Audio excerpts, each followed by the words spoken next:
Okay, so Mackenzie applies for a job with an annual salary of £12,000.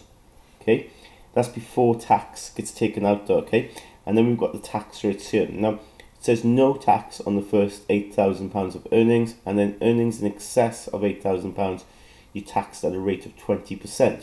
So how much tax will Mackenzie pay in total? Well, what you need to do, right, you need to look at that £12,000, right, and sort of break it up, okay? And you need to consider, look, the first £8,000, okay, so everything from nothing, she earns up to £8,000, she won't be taxed at all, right? It says no tax, okay? So there's no tax on the first £8,000 that she earns. That goes straight into her account.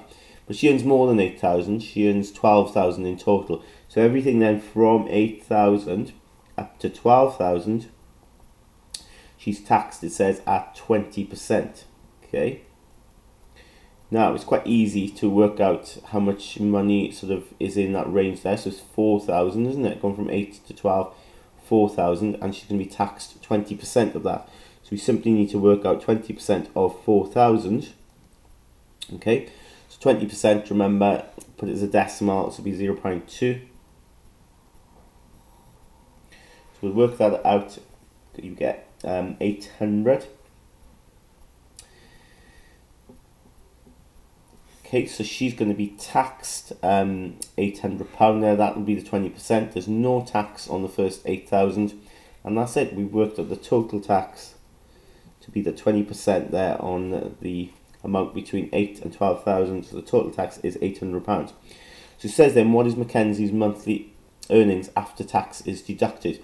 So what you could do is just look at her salary here, okay, take the tax away from it, so 12,000, take away the tax, which is 800, and we get 11,200. So this is what gets paid into her account, but of course she gets paid monthly. So we need to split that by 12. We need to divide by 12. And we get, when I do that on my calculator, I get this. So £933, 33 pence when you round it. Okay, chop off the rest. And that's her monthly pay after tax.